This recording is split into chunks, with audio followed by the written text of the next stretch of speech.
शिक्षा मंत्री जी गोल गोल नहीं घुमाइए, आज जितना बात करते हैं उसका जवाब दीजिए, नहीं तो शिक्षकों ने ऐसा शेर भेजा है कि दबने उबने वाला नहीं, हम किसी का चमचाई चाटुकारिता करने के लिए नहीं आए, आर पार की लड़ाई लड़ेंगे। सरकार हमारी बात जो है सुनी, इसके लिए माननीय मुख्यमंत्री जी को मैं धन्यवाद देता हूँ। माननीय मुख्यमंत्री जी के पहल पर यह काम हुआ, क्योंकि हमने पिछले दिनों भी आप लोगों से यह शेयर किया था कि माननीय मुख्यमंत्री जी की भावना के बिल्कुल विपरीत शिक्षा विभाग के अधिकारी काम करते हैं। तो माननीय मुख्यमंत्री जी ने क्लास लगाया है तब जाकर के ये काम हुआ है, ऐसे थोड़े हुआ है। मुख्यमंत्री जी को यह पत्र निकलवाने के लिए 3 बार उनको कहना पड़ा, तब जाकर यह पत्र निकला है। मुख्यमंत्री को 3 बार कहना होगा एक सामान्य सा पत्र निकालने के लिए। दूसरी बात कि पत्र भी निकाला तब फिर इसे झोंझ फंसा दिया।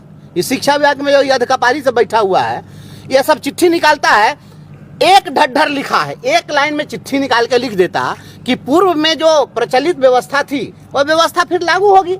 तो उसमें जो उर्दू विद्यालय की समस्या थी, हिंदी विद्यालय की समस्या थी, सब ऑटोमेटिक जो जैसे था हो जाता।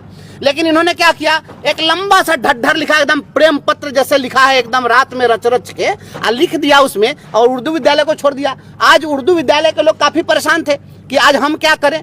उर्दू विद्यालयों की जो व्यवस्था रही है उसमें शुक्रवार को उस विद्यालय में साप्ताहिक अवकाश होता है, और इस दृष्टिकोण से गुरुवार को हाफ डे वहाँ होता है, इसकी कोई चर्चा नहीं की गई है। तो उर्दू विद्यालय के शिक्षक काफी परेशान हैं। देखिए, शिक्षक नाराज क्यों नहीं होंगे, शिक्षक को नाराज किया जा रहा है, अपने आप थोड़े हो जा रहे हैं। ऐसा थोड़े ही है कि शिक्षक लोग को कोई बीमारी हो गई कि नाराज हो जाएंगे। ये शिक्षा विभाग और सरकार के जो अन्य नुमाइंदे हैं, शहरों का जब वर्गीकरण हुआ तो शहरों का वर्गीकरण किए हुए इन लोगों के कई दशक बीत गए। तो मान लिया कि 40 साल पहले शहरों का जो वर्गीकरण हुआ था, क्या आज भी शहरों की वही स्थिति है? अब तो आप सैटेलाइट सिटी बना रहे हैं, ये स्मार्ट सिटी बना रहे हैं। तो इस सैटेलाइट सिटी बना रहे हैं तो सैटेलाइट एचआरए भी तो दीजिए ना। जब सैटेलाइट सिटी बनाता, आप सैटेलाइट सिटी बना के लोग के जमीन कब्जा करिएगा अडानी अंबानी को देने के लिए, एचआरए कौन देगा? शिक्षकों को, कर्मचारियों को। जब आप शहर बनाया, शहर का विस्तार हुआ, तो निश्चित रूप से सभी कर्मचारियों को, केवल शिक्षक के नहीं, सभी कर्मचारियों को उस हिसाब से शहरों का वर्गीकरण करते हुए और उसके अनुसार एचआरए आपको देना चाहिए। एक बात मैं और कहना चाहता हूं आप लोगों के सवाल से बाहर हट करके, वो तो राजनीतिक बातें थी। बिहार में शिक्षा व्यवस्था को दुरुस्त करना, और आप लोगों से भी मैं सहयोग की अपील करता हूं। आज मैं गया था एक विद्यालय में, सरकारी विद्यालय में, और सरकारी विद्यालय के बच्चों ने विज्ञान प्रदर्शनी का आयोजन किया था। देख करके दिल खुश हो गया। मैं दावे के साथ कहता हूं कि आने वाले 10 साल के बाद हमारे सरकारी स्कूल के बच्चे अमीरों के बच्चों के कलेजा पर चढ़ के आइए, एकदम देखिएगा आगे आसमान में फहरा जाए। तनिका सा मौका दीजिए। क्लासरूम आप क्यों नहीं उपलब्ध कराना चाहते हैं? शिक्षा मंत्री जी जो कहते हैं कि सर प्लस को बोरो प्लस कहते हैं, आप बताइए कि ये इतना बात आप सुने कि सर प्लस आप बोरो प्लस सुन लिए, आज जो सुझाव दिए वो आप नहीं सुने। सब्जेक्ट वाइज टीचर कौन देगा? हर विषय के शिक्षक नहीं है स्कूल में, आप कह रहे हैं सर प्लस है, आज एक तरफ वैकेंसी निकाल रहे हैं। तो इस शिक्षा विभाग का जो पदाधिकारी से बैठा हुआ है लक्ष्मीकांत प्यारेलाल, अभी आप देखिए, आप फिर पढ़ा है वो डीपीओ के घरे छापा, तो लक्ष्मी जी की कितनी कृपा बरस रही। जहाँ सरस्वती की कृपा बरसनी थी वहाँ लक्ष्मी की कृपा बरस रही। तो ये सब कैसे हो रहा है? लक्ष्मीकांत प्यारेलाल लोगों के कारण शिक्षा विभाग का यह बुरा असर है। इसलिए आप हर विद्यालय में पर्याप्त क्लासरूम दीजिए, सभी विषय के शिक्षक दीजिए, शिक्षकों का जो खोया हुआ सम्मान है वापस करिए, शिक्षकों का जो लंबित प्रमोशन है उसको आप दीजिए।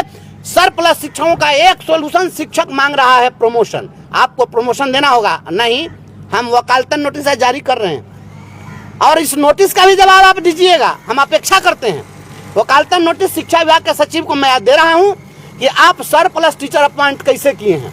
अगर जरूरत नहीं थी तो बेजरूरत के आपने शिक्षकों को बहाल करके बिहार के गरीब जनता के नमक से लेकर कफन तक के टैक्स के पैसा का आपने जो दुरुपयोग किया है, तो क्यों नहीं शिक्षा विभाग के सेक्रेटरी, फिनांस सेक्रेटरी, विधि विभाग के सेक्रेटरी, सामान्य प्रशासन विभाग के additional chief secretary, cabinet secretary, आप पूरे कैबिनेट पर एफआईआर क्यों नहीं किया जाए? जब वैकेंसी नहीं थी तो बहाली कैसे हो गई?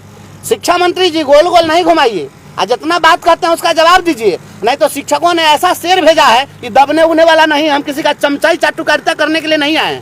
आर पार की लड़ाई लड़ेंगे। बिहार के गांव गरीब के बच्चों, शैक्षणिक संस्थानों, वित्त रहित शिक्षकों और जितने हमारे शिक्षक हैं वेतन नहीं दे रहे हैं। संस्कृत मदरसा के टीचर का वेतन 5 महीना से लंबित है। क्या हो रहा है शिक्षा विभाग में? जब माननीय मुख्यमंत्री श्री नीतीश कुमार जी थे, उनके कार्यकाल में ऐसा होता था क्या? बताइए।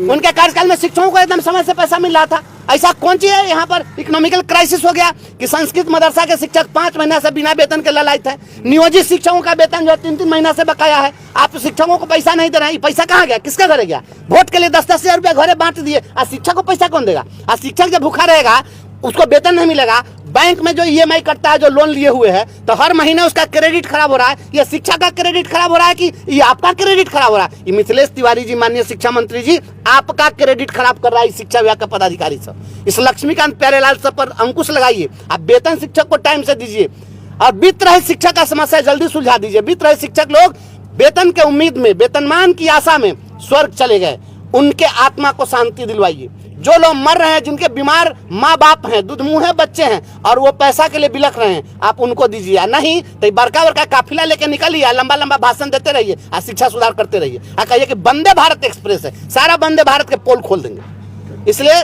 शिक्षकों को समय से वेतन मिले, बच्चों को विषयगत शिक्षक मिले, पर्याप्त क्लासरूम मिले और सही ढंग से पढ़ाई हो। आप लीजिए ना भाई, शिक्षक को पूरा पैसा दीजिए, टाइट से काम लीजिए, हम कभी विरोध नहीं करेंगे। लेकिन आप नहीं अगर दीजिएगा तो शिक्षक समाज देख रहा है और सबका इलाज